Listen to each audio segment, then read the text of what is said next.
আমি অত্যন্ত আনন্দিত আজকে বাংলাদেশ গণতন্ত্রায়নের ট্রেনে উঠে গেছে ইনশাল্লাহ। আমি ওয়াদা করেছিলাম যে একটা ফেস্টিভ মুডে আমরা একটা ইলেকশন জাতিকে উপহার দিব। আপনারা দেখেছেন এই কয়দিনে ঈদের দিনের মতো, ঈদ উল ফিতর বা ঈদ উল আজহার মতো মানুষ ট্রেনে, বাসে, লঞ্চে গ্রামে গঞ্জে চলে গেছে ভোট দেওয়ার জন্য। ঈদের আমেজ আমি আমার নিজের গ্রামে এবং বিভিন্ন জায়গায় আমি কথা বলেছি। গ্রামে গঞ্জে মানুষ উৎসবের আনন্দে মেতে উঠেছে। তারা অনেক দিন পরে ভোটের যে একটা আমেজ যে সৃষ্টি হয়েছে, সবাই যে এখন ভোট দিতে পারবে, এই আনন্দ তাদেরও উদ্বেলিত করছে।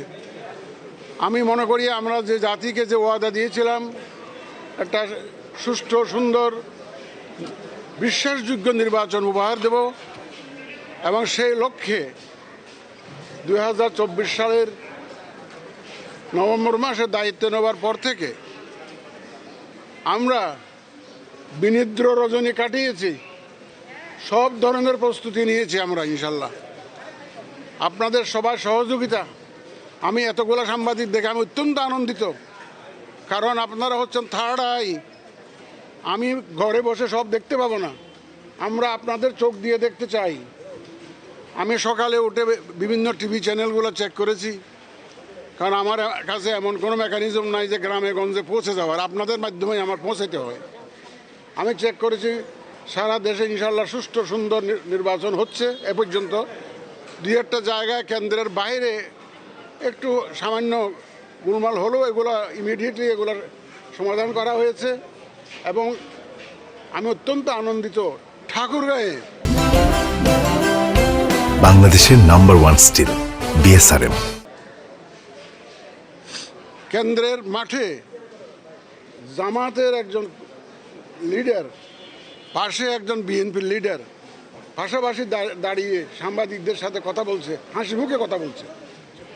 এইটা অত্যন্ত আনন্দ। এটাই তো গণতন্ত্রের সৌন্দর্য, এটাই গণতন্ত্রের সৌন্দর্য।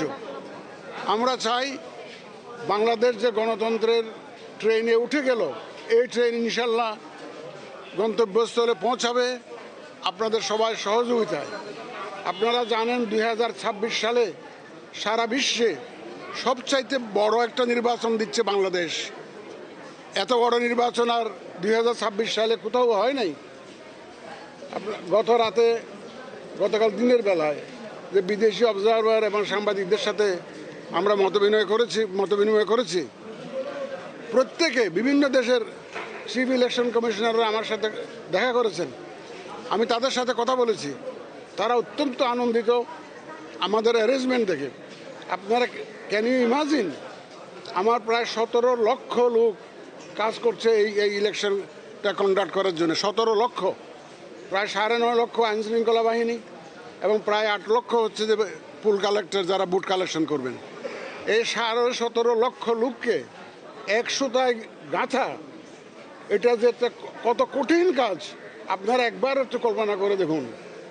বিভিন্ন বাহিনীর সদস্যরা এখানে আছে, বিভিন্ন শিক্ষা প্রতিষ্ঠান থেকে আছে, বিভিন্ন সংগঠনের লোকজন আছে, সবাইকে নিয়ে এবং সবাইকে প্রশিক্ষিত করে ট্রেনিং দিয়ে, ইলেকশন ওরিয়েন্টেড ট্রেনিং দিয়ে সবাইকে এই যে কাজে লাগানো হয়েছে, এই যে একটা বিশাল কর্মযজ্ঞ, আমার মনে হয় এর চাইতে বড় কোঅর্ডিনেশনের কাজ আর নাই। আমরা ইনশাল্লাহ এ পর্যন্ত আপনাদের সহযোগিতা নিয়ে সব চ্যালেঞ্জ মোকাবেলা করে এসেছি। আমরা জানি না সামনে আরও কী চ্যালেঞ্জ আসবে। ইনশাল্লাহ আপনাদের সহযোগিতা নিয়ে আমরা সব চ্যালেঞ্জ মোকাবেলা করব, এবং বাংলাদেশ যে গণতন্ত্রের পথে রওনা দিয়েছে, গণতন্ত্রের ট্রেন ইনশাল্লাহ স্টেশনে পৌঁছাবে আপনাদের সবার সহযোগিতা নিয়ে। স্যার, এখন তো 2 ঘন্টা ভোট অতিবাহিত হবে, আরও সময় আছে। শেষ পর্যন্ত আসলে স্যার কী হবে, একই সঙ্গে আপনি নিজেও জানেন যে অনেক বিভিন্ন রাজনৈতিক দল বিভিন্ন সময় বলে গেছে যে পাতানো নির্বাচন হবে, তাদের উদ্দেশ্যে এখন কী বলবেন স্যার? আমি বলবো আপনারাই বলবেন কি পাতানো নির্বাচন হচ্ছে এখানে। আপনারাই বলবেন, এটা আমার বলার দরকার নেই। তো আমার বলার দরকার নাই। আমরা যে ওয়াদা জাতিকে দিয়েছিলাম, free, fair and credible election, সেই লক্ষ্যে আমরা কাজ করে গেছি। আমরা কারো পক্ষে নই, কারো বিপক্ষে নই। আমরা শুধুমাত্র একটা সুন্দর পরিবেশ, নির্বাচনের পরিবেশ সৃষ্টি করার চেষ্টা করেছি এবং আশা করি এবং আমার ধারণা আমরা ইনশাল্লাহ করতে পেরেছি আপনাদের সহযোগিতা, সবার সহযোগিতা নিয়ে। এবং পাতানো, আমি একটা কথা বলেছিলাম একদিন যে এদেশে কোনো পাতানো নির্বাচন হবে না। এই পাতানো নির্বাচনের ইতিহাস আমাদেরকে ভুলে যেতে হবে। এখানে এই কেন্দ্র দখলের ইতিহাস আমাদের ভুলে যেতে হবে, ভোটের বাক্স দখলের ইতিহাস আমাদের ভুলে যেতে হবে। দেখেন 127 মিলিয়ন ভোটার্স ইন্টু 2, কারণ একটা রেফারেন্ডাম আছে, 254 মিলিয়ন ব্যালট পেপার আমাদেরকে ছাপাতে হয়েছে।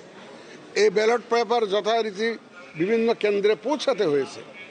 বিষয়টা একবার ভাবুন আপনারা, কত বড় জাইগান্টিক একটা টাস্ক আমাদেরকে কাঁধে নিতে হয়েছে।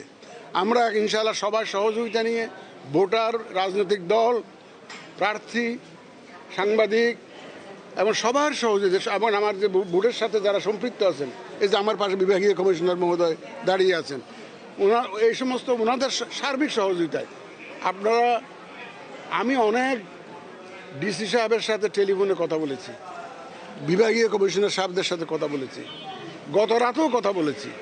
এটা আমার শিডিউলের বাইরে, আমি শুধু খোঁজখবর নেওয়ার জন্য, যাতে বুঝে যে সিইসি ইজ মনিটরিং হিমসেলফ।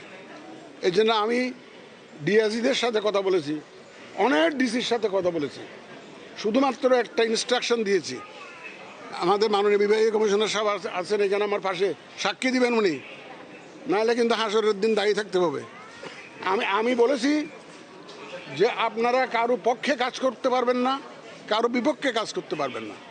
আপনারা প্রফেশনালি এবং নিরপেক্ষভাবে কাজ করবেন। আপনি সাক্ষী দেন, জি স্যার, অবশ্যই সাক্ষী দেন। ওনাকেও আমি বলেছি যে এবং আপনি শুধু নিজে নিরপেক্ষ থাকলে হবে না, আপনার অধীনে যারা আছে, আপনার নিয়ন্ত্রণে যারা আছে, তারাও যাতে নিরপেক্ষ থাকে সেই জন্য সার্বিক প্রচেষ্টা আপনাকে করতে হবে। এবং আশা করি ইনশাল্লাহ, দেখেন 17 লক্ষ লোককে 100টায় গাঁথা আমি আগেই বলেছি, অত্যন্ত জটিল একটা কাজ। তারপরেও আমি বলবো আমরা যেটুকু করতে পেরেছি ইনশাল্লাহ এটা অত্যন্ত করুণাময় আল্লাহ তাআলার দরবারে শুকরিয়া আদায় করছি। উনি আমাদেরকে, আমরা অসুস্থ হয়েও যেতে পারতাম, যে পরিমাণ কাজ আমাদেরকে করতে হয়েছে, তা কিন্তু আল্লাহ তাআলা আমাদেরকে এ পর্যন্ত সুস্থ রেখেছেন। এবং আমরা সবসময় আল্লাহ তাআলার সাহায্য চেয়েছি, আমরা যে হেফাজত করুন। আমি কিন্তু দেখেন প্রথমেই আপনাদেরকে বলেছিলাম দায়িত্ব নেওয়ার পরে, এই বয়সে এসে, আমি 74 বছর বয়স আমার, এই বয়সে এসে আমার আর কিছু চাওয়া পাওয়ার নাই। আল্লাহ তাআলা অনেক দিয়েছেন আমাকে। তো আমি চেয়েছিলাম জাতির এই ক্রান্তি লগ্নে একটা অবদান আমি জাতির জন্য রাখতে চেয়েছিলাম। তো আল্লাহ তাআলা আমাকে সে দ্বার প্রান্তে পৌঁছে দিয়েছেন। এখন বাকিটা ইনশাল্লাহ সুন্দরভাবে, একদম সুন্দর সফলভাবে সমাপ্ত হবে, এই আস্থা আমার আছে। আজকে আর কথা বলি না, আমাকে আরো কয়েকটা চিন্তা দেখতে হবে। গতকালকে রাতে একটা বিষয় দেখছি যে বিশেষ করে সামাজিক যোগাযোগ মাধ্যমে দুই প্রধান রাজনৈতিক দলের সমর্থকদের মধ্যে এক ধরনের গুজব বা সৃষ্টি হচ্ছে, এটার প্রভাব আজকে নির্বাচনে পড়বে কিনা? ভাই শুনেন, আমি একদম আপনাদের মনে আছে, আমি প্রথমেই বলেছিলাম এই যে সোশ্যাল মিডিয়া এবং এআই জেনারেটেড কন্টেন্ট আমাদের জন্য 1 নম্বর একটা থ্রেট হবে। এটা কিন্তু আমি প্রথম থেকে বলে আসছি। এটার জন্য আমরা অনেক প্রস্তুতি নিয়েছি, তারপরেও এটা মোকাবেলা করে শেষ করা যাচ্ছে না। সেদিন ক্যানাডিয়ান হাই কমিশনার আসছিলেন, তো বলে যে ভাই আমাদের নির্বাচনও আমরা এটা ট্যাকেল করতে পারি নাই। এর মোর দেন 50% এগুলা উৎস হচ্ছে বর্ডারের বাইরে, আমাদের দেশের বর্ডারের বাইরে, যার উপর আমাদের কোনো নিয়ন্ত্রণ নেই। এটা পারছি না, কিন্তু আমরা সত্য তথ্য দিয়ে অপতথ্যকে মোকাবেলার যে স্ট্র্যাটেজি সেটা নিয়েছি। আপনারাই দয়া করে সত্য তথ্যটা প্রচার করবেন এবং আমরা মেইন স্ট্রিম মিডিয়ার উপরে আমরা রিলাই করি বিশেষ করে। কারণ সোশ্যাল মিডিয়াতে ধরেন আমার কাছে একটা মোবাইল আছে, ইচ্ছা মতো একটা দিয়ে দিলাম, হাজার হাজার যারা সত্যিকার অর্থে দেশের মঙ্গল চায় না, নির্বাচন চায় না, ভালো কোনো কাজ তারা চায় না, তারা নানা পক্ষের হয়ে কাজ করতে পারে, নির্বাচনটাকে বানচাল করা, ভণ্ডুল করার, ক্ষতিগ্রস্ত করার চেষ্টা করতে পারে। এই জন্য অনেকে হয়তো সোশ্যাল মিডিয়াতে একটা দেয়, সাথে সাথে এটা হাজার হাজার শেয়ার হয়ে যায়। আমাদের আবেদন হচ্ছে আপনারা এই শেয়ারগুলো যখন করার আগে একটা সত্য মিথ্যা যাচাই করবেন, দয়া করে যাচাই করে তারপর আপনারা শেয়ার করবেন, এর আগে শেয়ার করবেন না। এটা কিন্তু প্রভাব আমার মনে হয় মানুষ এতদিনে বুঝে গেছে যে এখানে আমাদের এটা সুষ্ঠু নির্বাচন ছাড়া আমাদের আর অন্য কোনো উদ্দেশ্য নাই, আমাদের কোনো প্রাধান্য নির্বাচনের উদ্দেশ্য নেই। মানুষ বুঝে গেছে এটা তো মানুষের টার্ন আউট দেখলে বোঝা যায়, ভোটের কেন্দ্রে কেন্দ্রে মানুষের সমাগম দেখলে বোঝা যায়। মহিলারা যেভাবে এগিয়ে আসছেন আমি অত্যন্ত আনন্দিত। আমি গ্রামে বিভিন্ন সেন্টার দেখেছি টেলিভিশনে, মহিলারা অত্যন্ত লাইনে সকাল থেকে ভোরবেলা থেকে পঞ্চগড়ে ভোরবেলার কুয়াশার মধ্যে মহিলারা লাইন দিয়েছে পঞ্চগড়ে। তো আমাদের ইয়াঙ্গার জেনারেশন, আমাদের যে মহিলা ভোটার্স, এটা আমাদের শক্তিতে রূপান্তরিত হবে ইনশাল্লাহ আজকের এই ভোটে। ইলেকশনের যে ইসির উপর আস্থা ছিল না, এই নির্বাচনের মাধ্যমে কি আস্থা ফিরে আসবে? নির্বাচন কমিশনের উপরে আস্থা ইতিমধ্যে ফিরে এসছে, নাহলে এত লোক আসতো না।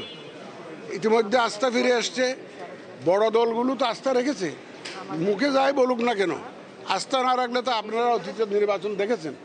আজকে যে আপনারা যে এতগুলো ক্যামেরা নিয়ে হাজির হয়েছেন, আমাদের উপর আস্থা আছে বলেই তো হাজির হয়েছেন, নাহলে আগে তো আপনারা অনেক কুকুর দেখিয়েছেন আপনারা টেলিভিশনে। আজকে কুকুর তো ধারে কাছে তো কুকুর দেখতেছি না আমি এখানে, কিন্তু আপনারা দেখছেন মাঠ খালি একটা কুকুরের ছবি দিয়ে আপনারা টেলিভিশনে পত্রপত্রিকায় দেখিয়েছেন। আজকে কুকুর তো খুঁজেও পাবেন না আপনারা, সব মানুষ আর মানুষ, ভোটের কেন্দ্রে মানুষ আর মানুষ। আজকে আর কথা বলি না, আমাকে আর এই সেই নেকো এই শেষ ভাই শেষ প্লিজ থ্যাংক ইউ।